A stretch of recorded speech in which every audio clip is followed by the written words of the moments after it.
Good afternoon. This is Akashvani and I am Abhishek Mukhopadhyay with the Midday News.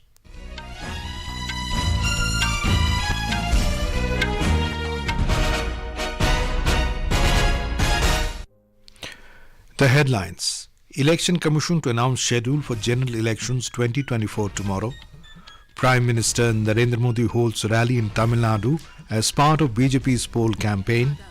Finance Minister Nirmala Sitharaman stresses the need for greater coordination between centre, states and local bodies for all reforms to reach grassroots level. UK government unveils new definition of extremism to counter radical ideology. In badminton, Lakshya Sen to take on Lee Jia of Malaysia in men's singles quarter-final of All England Open Championships tonight. And in WPL Cricket, Royal Challengers Bangalore to face Mumbai Indians in the Eliminator match in Delhi this evening.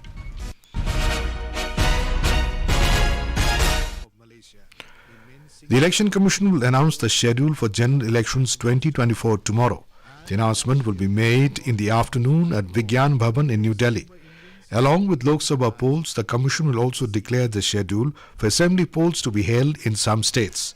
The term of the current Lok Sabha is going to end on the 16th of June this year. In 2019, the Lok Sabha elections were held in 7 phases during April and May. It is expected that this time as well, polling will be conducted in several phases in April and May. In the last Lok Sabha elections, the BJP had registered a resounding victory, bagging 303 seats out of 543 parliamentary constituencies in the country. So far, the ruling party has announced 267 candidates, while the main opposition Congress declared the names of 82 candidates for the Lok Sabha elections. Left, TMC, Aam Aadmi Party and some other parties have also announced the name of the candidates for several Lok Sabha seats. The newly appointed election commissioners Gyanesh Kumar and Sukhbir Singh Sandhu assumed charge of the office today. The Election Commission of India ECI in a statement said that Chief Election Commissioner Rajiv Kumar welcomed the two newly appointed election commissioners at Nirvachan Sadan in the national capital to the action-packed and intense 12 weeks ahead.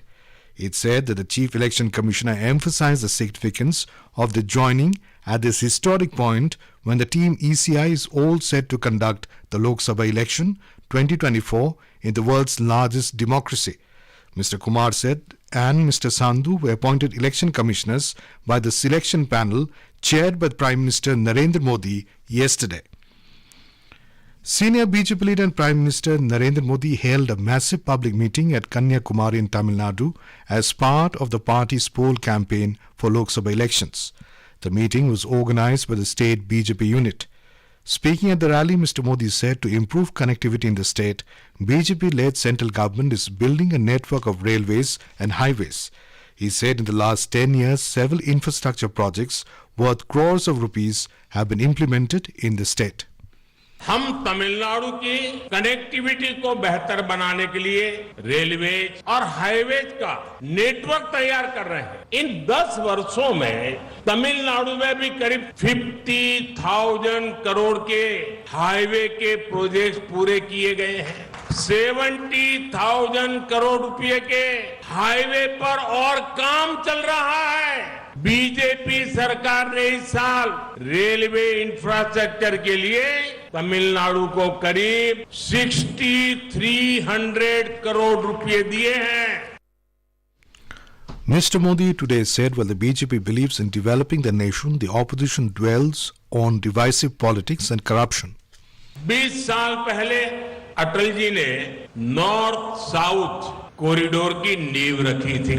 इस corridor के Kanyakumari नारिकुलम bridge का काम इन लोगों ने इतने वर्षों तक लटका कर रखा. 2014 में जब हमारी सरकार आई तब हमने उसे पूरा किया. The Prime Minister said his government was instrumental in the release of Indian fishermen from Sri Lankan prison.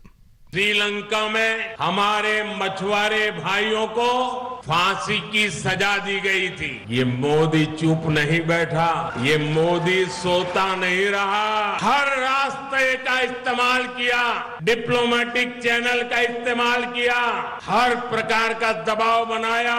और मेरे तमिलनाडु के भाइयों बहनों, मैं उन सभी मछुआरों को श्रीलंका में फांसी के फंदे पर से उतार करके वापस लेकर के आया।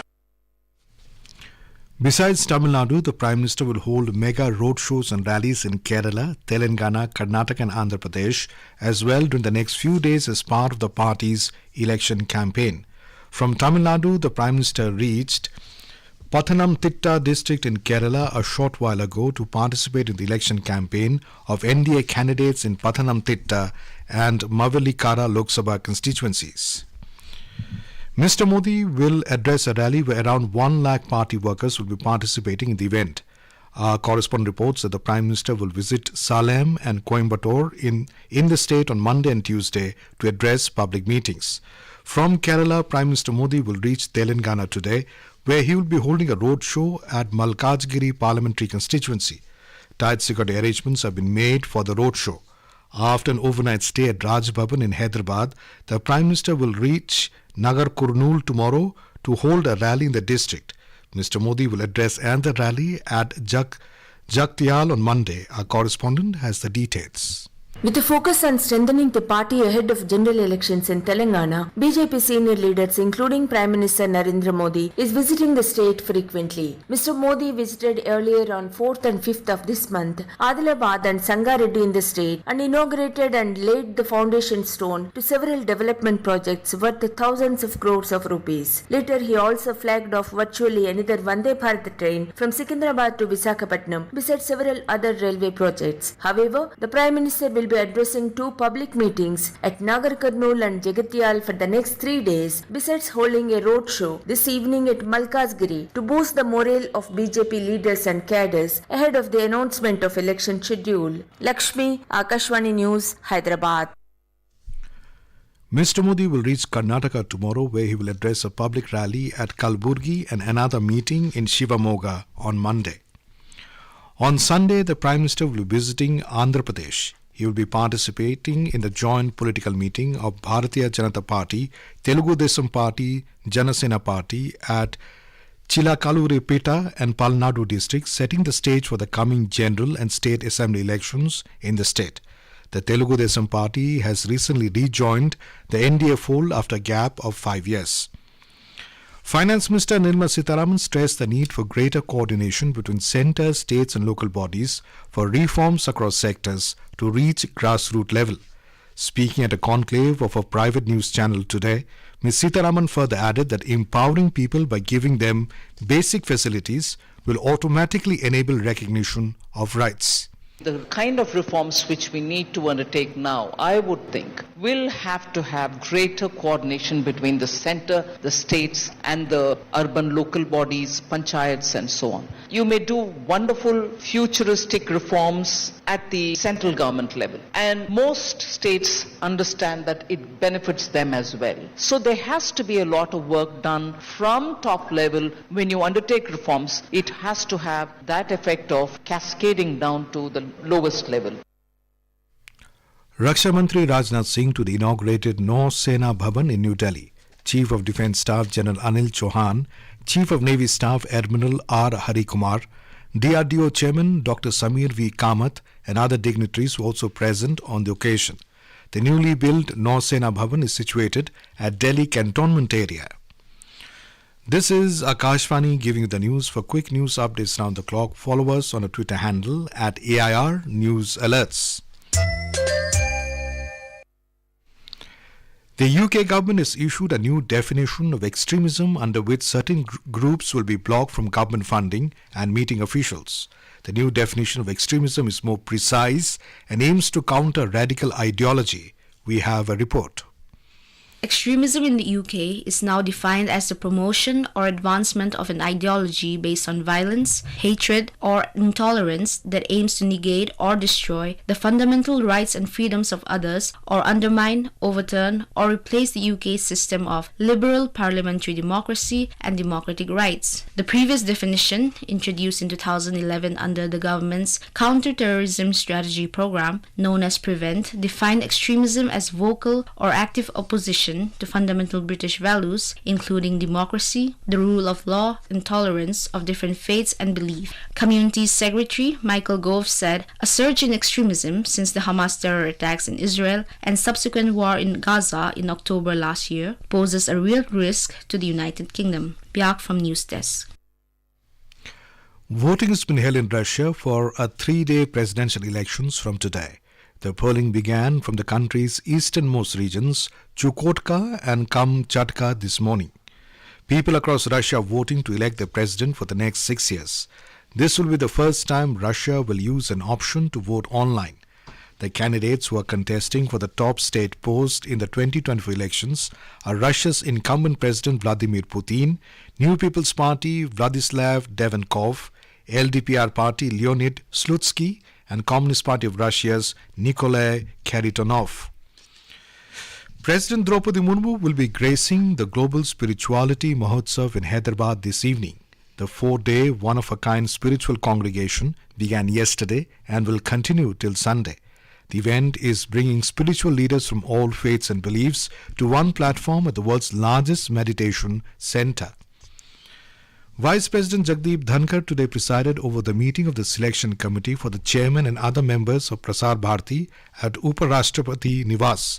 Press Council of India chairperson Justice Ranjana Prakash Desai and Secretary of Ministry of Information and Broadcasting Sanjay Jaju were present in the meeting. The central government has proposed a ban on the sale of and breeding of ferocious dogs. The Fisheries, Animal Husbandry and Dairying Ministry issued a directive to states and union territories to ensure prohibition on the sale, breeding or keeping of as many as 23 dog breeds that are dangerous for human life. In a social media post, the ministry said that concerns about public safety have led to the government's consideration of a ban on several dog breeds deemed ferocious. It said that breeds like Rottweiler and pit bulls and American bulldogs are under scrutiny. The government in a letter also directed that dogs that have already been kept as pets should be sterilized to prevent further breeding. In weather update, the India Meteorological Department IMD has predicted moderate rainfall accompanied by thunderstorms over east and central India for the next few days. According to the weather department, isolated to scattered moderate rainfall is very likely over Arunachal Pradesh and isolated light rainfall over Assam, Meghalaya, Nagaland, Manipur, Mizoram and Tripura till the 20th of March. The IMD also forecasts scattered to fairly widespread rainfall with isolated thunderstorms, lightning and winds gusting up to 40 km per hour over Gangetic West Bengal till the 19th of this month. On hot and humid weather, the Met Department has said that these conditions are likely to prevail over Kerala, Mahe, Rayalaseema, Tamil Nadu, Puducherry and Karaikal during the next 5 days. On to sports news. In badminton, India's Lakshya Sen will face Lee Ji Jia of Malaysia in the quarterfinals of All England Open Championships in Birmingham tonight. Commonwealth Games gold medalist Sen has stormed into the round of 8, defeating Denmark's Anders Antonsen in the pre-quarterfinals in a hard-fought match. In the Women's Premier League Cricket, Royal Challengers Bangalore will face Mumbai Indians in the Eliminator match today in Delhi. The match will begin at 7:30 p.m. The winning team of today's match will face Delhi Capitals in the final on Sunday. Delhi Capitals has finished at the top of the points table to directly proceed into the finals. Delhi defeated Gujarat Giants by 7 wickets at the same venue on Wednesday. And now, before we end the bulletin, the headlines once again. Election Commission to announce schedule for General Elections 2024 tomorrow. Prime Minister Narendra Modi holds rally in Tamil Nadu as part of BJP's poll campaign. Finance Minister Nirmala Sitharaman stresses the need for greater coordination between centre, states and local bodies for all reforms to reach grassroots level. UK government unveils new definition of extremism to counter radical ideology. In badminton, Lakshya Sen to take on Lee Jizia of Malaysia in the men's singles quarter-final of All England Open Championships tonight. And in WPL Cricket, Royal Challengers Bangalore to face Mumbai Indians in the Eliminator match in Delhi this evening. And with that, we end the midday news.